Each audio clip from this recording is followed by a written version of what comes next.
I think so, yeah.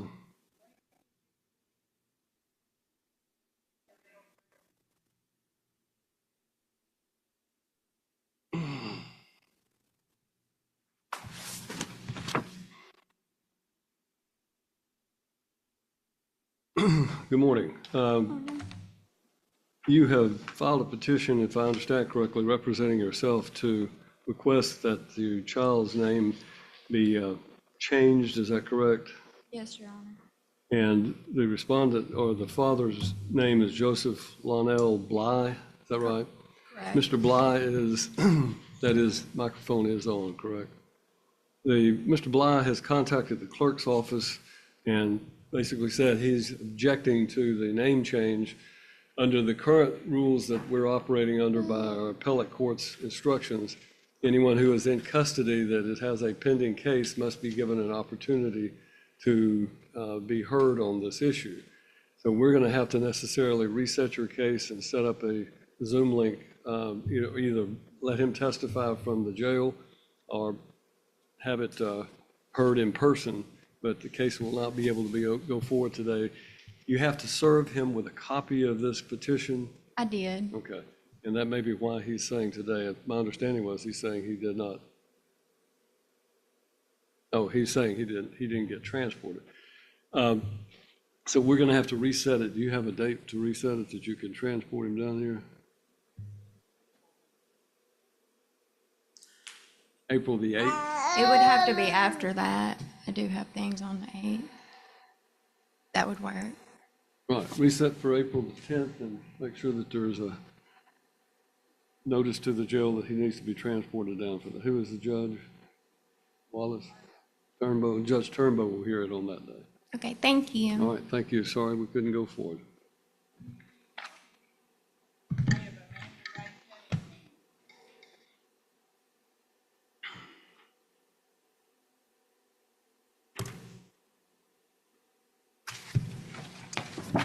Good morning. If you'll raise your right hand, let's place you under oath. I do. You are Amanda Ray Cunningham, is that correct? Yes, sir. Ms. Cunningham, you filed a petition asking to change your name, your last name anyway, and I am required by law to ask you some questions. Are you asking to change your name to avoid your just debts or creditors? No. Are you asking to change your name to avoid criminal prosecution? No. You're basically wanting to restore your maiden name, is that correct? That's correct. Then I find there is a good cause for the issuance of the name change. You have an order? I do. Okay.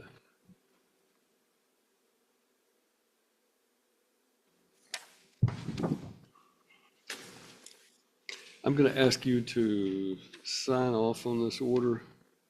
I'm drawing a line here and I'm putting an X there. If you'll put your signature in it, and that extra page is just another copy of the order, blank order, but you can keep that one. I want you to sign that and sign your new name. Okay. The reason for I'm doing that is to make sure there's no question that you were here today and requested the name change. So. Thank you.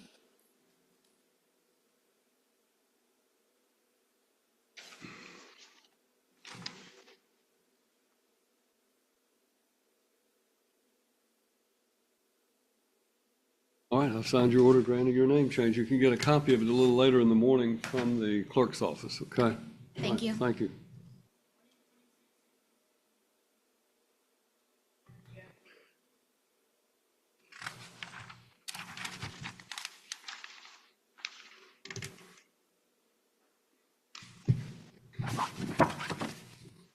Good morning. If you'll raise your right hand, please.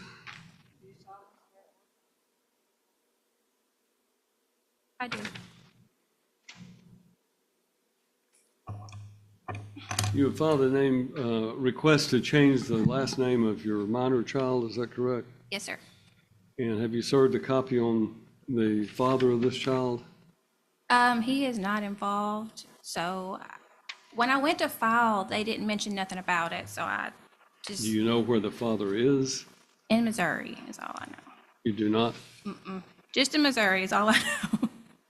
Well, I understand. It's just that when you may be the custodian of the minor child, is there any court order down that governs, him having any visitation or anything else? Just child support, that is it. The child support agency has that, though? Yes. I think it's going to be required that you give him notice of your intent to change this child's last name. Okay. Because under the law, the rights of a parent to their child don't go away automatically just because they're not involved with the child. You would have to terminate his parental rights. So you may very well have the right to have your son's or your child's name changed, but I'm of the opinion that he is entitled to at least be given notice. And then he may come in and say, I don't oppose, or he may not do anything, and you can proceed by default. But I think you're going to have to serve him with a copy of your request before we can go any further, okay? So do I need to send that by mail or? You need to, I can't give you legal advice. Oh, The okay. clerk's office may be able to tell you, but you're going to have to serve him with a copy of it so that he's aware of your request, okay? Okay, perfect. Thank you so much.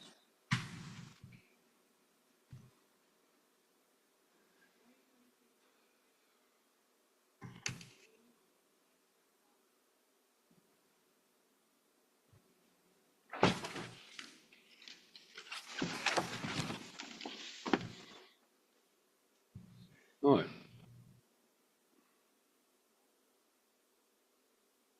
Before we dive in, just a quick note. This commentary is created for educational purposes, designed to help those who may be confused or curious about courtroom processes. If you don't find it helpful, feel free to skip ahead. But for those who want a deeper understanding, stay tuned. It's about to get intense. Today, we're stepping inside a courtroom buzzing with high-stakes name changes, parental disputes, and procedural twists that could delay or derail cases entirely. Keep an eye on how the judge navigates objections, service requirements, and pro se litigants. It's a masterclass in legal precision, and we're here to break it all down for you. Ms. Hopwood, is it Lenny? It's Lena. Lena? Ms. Lena Hopwood, you are here today to ask that your name be changed. As you heard me say, I'm required to ask you a couple of questions. Are you asking to change your name to avoid your just debts or creditors? No, Are you asking to change your name to avoid criminal prosecution? no, It's my understanding that you just want to get your driver's license to match up with all your other paperwork, correct? yes. All right. Then I will grant your request for a name change, or you have an order. I'm going to do the same for you. I always require that the person seeking to have their name changed sign off on it so that in the future, there's no question that you were the one who requested this to be done.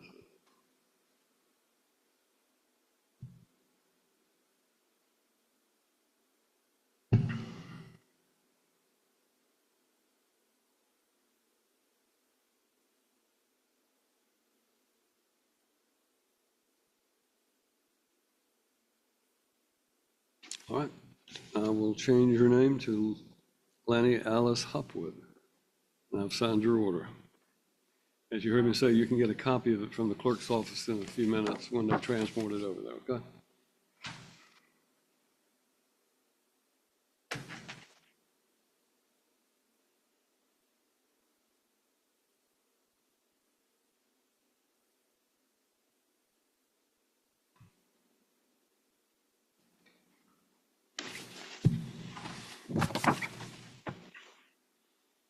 Both of you raise your right hand. Let's place you under oath.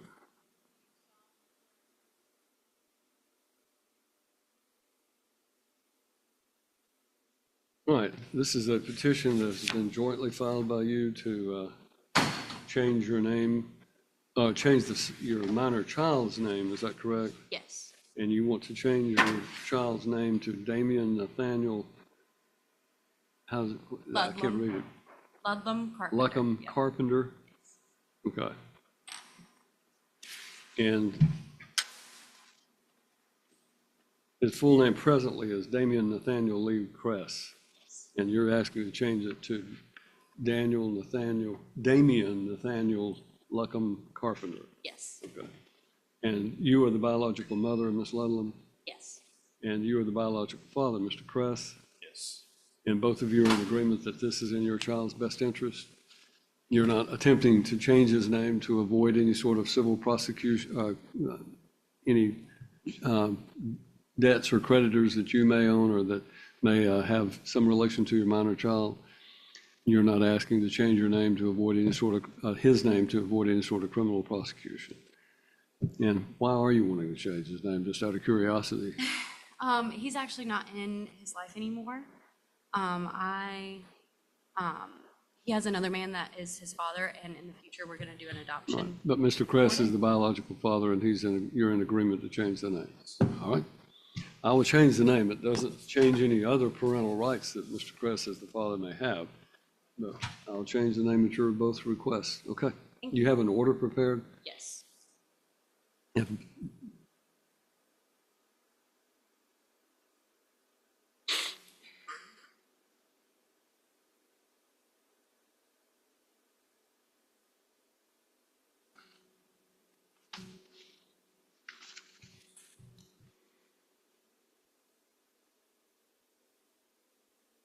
All right, we're going to give you this back and have you both sign off on those 2 lines I've drawn, and both of you as parties will need to sign off on it, okay?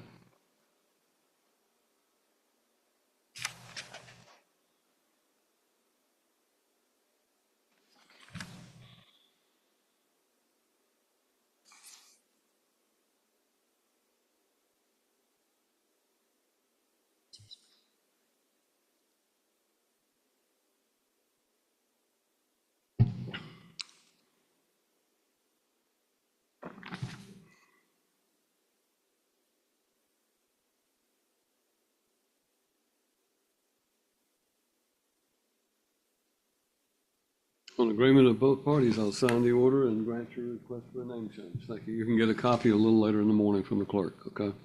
Thank you.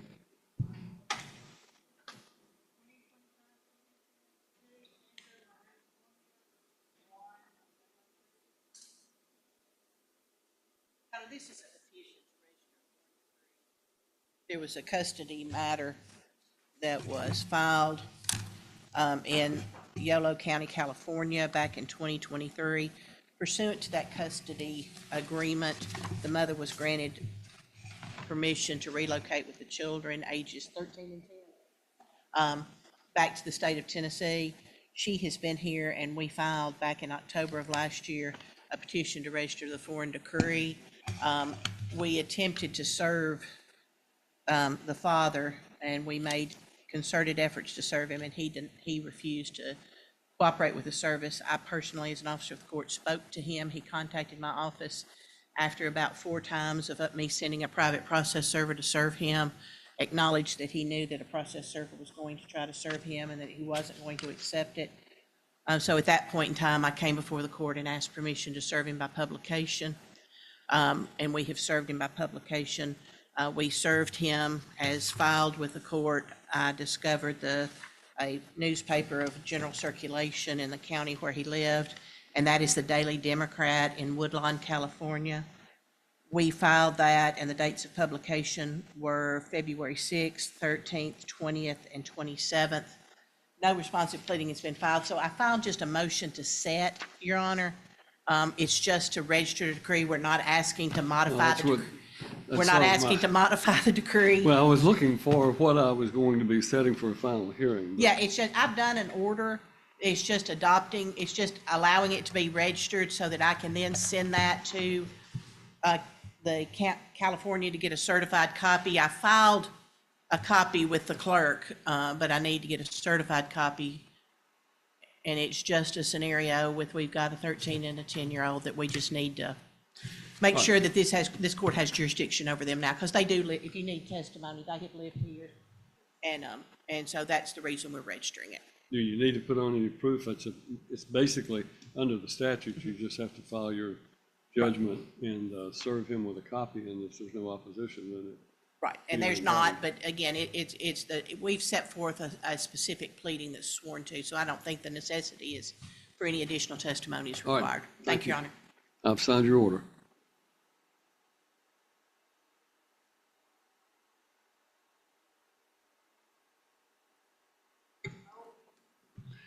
Diversitas Holdings LLC versus Thomas Shane Sullivan, also known as Thomas Shane Sullivan. I'm here for the Diversitas, Your Honor. All right. This is kind of similar to the last one where it's just a enrollment of a foreign judgment. The defendant I can made hear. a sort of bare bones assertion, so we had to file a motion for summary judgment on that, and there's been no response to that. So we're just seeking entry of a Mr. summary. Sullivan, are you Thomas Sullivan? Yes, sir. Mr. Sullivan, let me explain to you the status that we're in right now. A judgment was entered against you in a court in California, and I believe the amount of that judgment was some $88,892.14. That was rendered back in September of 2025. Then the credit holder or the judgment holder, Diversitas Holdings, has brought this to the state of Tennessee, and they filed it under a statute which allows them to domesticate a foreign judgment. That's the process that we're talking about. And what that statute provides is that they can file a copy of the judgment here, serve a copy of it on you, and then unless there's some basis for not allowing it to be domesticated, it would be automatically domesticated. In this case, you filed a pro se or a handwritten objection to it that I don't know if Mr. Townsend, were you aware that he had filed that, I assume? We were, Your Honor. That's why we filed the motion for summary judgment.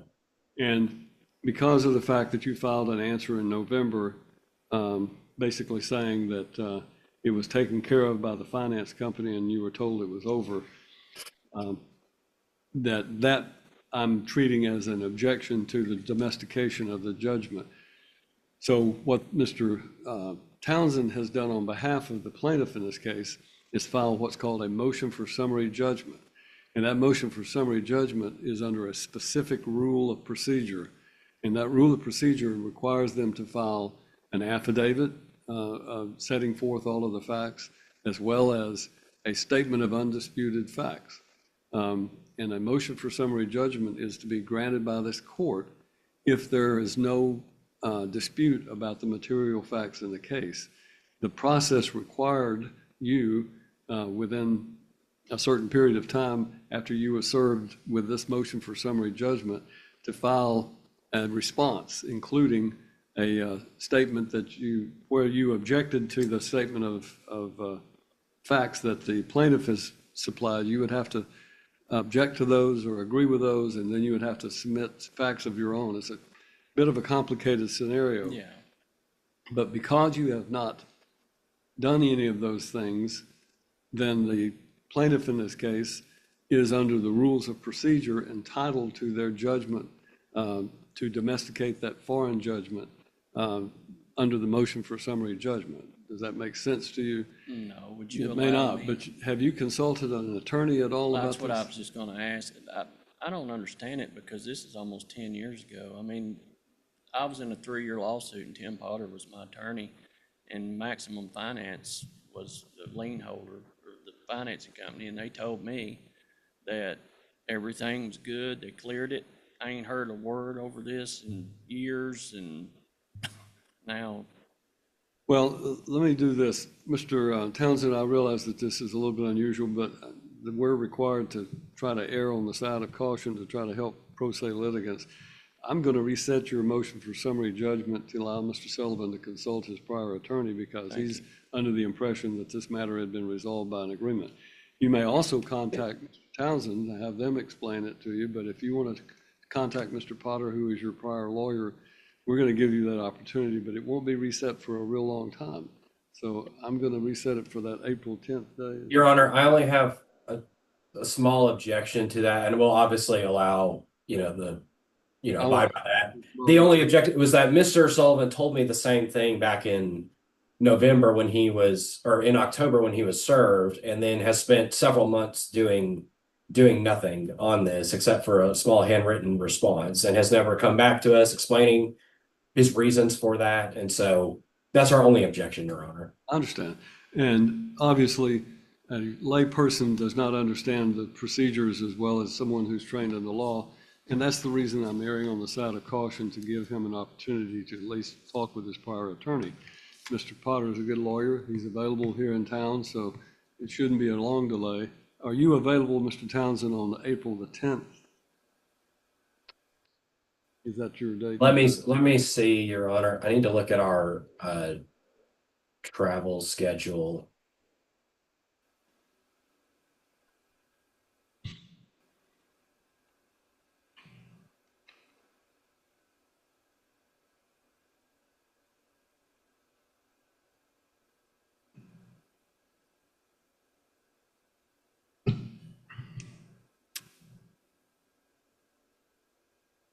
Your Honor, I may have to be in Blount County on the 10th.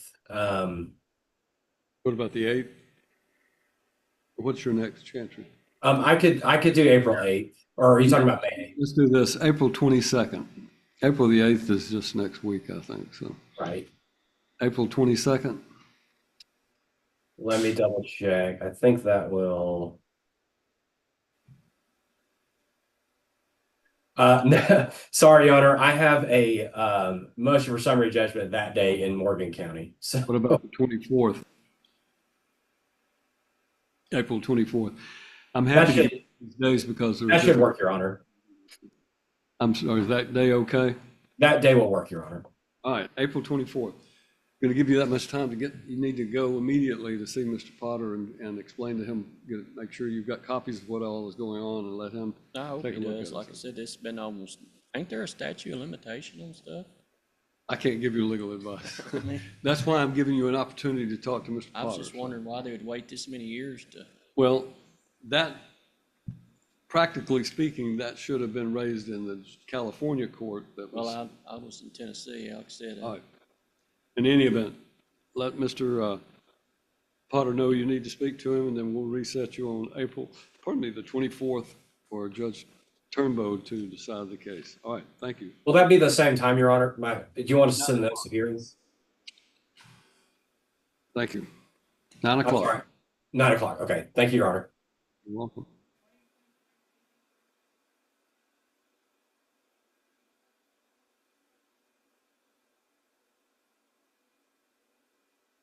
All right, and then the only other thing we've got is the Hinton versus Hinton, which is Ms. Roberts' case as well.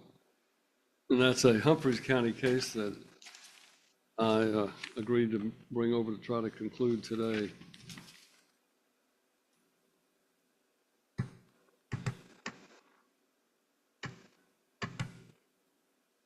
Wrapping this up, what we saw today illustrates the nuances of name changes, domestication of foreign judgments, and the importance of procedural compliance. Judges must weigh parental rights, timelines, and prior agreements while giving pro se litigants a fair shot. Ultimately, the rulings ensure legal fairness and protect all parties involved, from children to absent parents. If you found this case as shocking as we did, make sure to hit that like button, share your thoughts in the comments, and don't forget to subscribe for more jaw-dropping courtroom breakdowns. All right, since Ms. Roberts is working on the resolution of this Dickson County case, before we begin the Humphreys County case, we'll take a recess. Please let me know as soon as. Yes.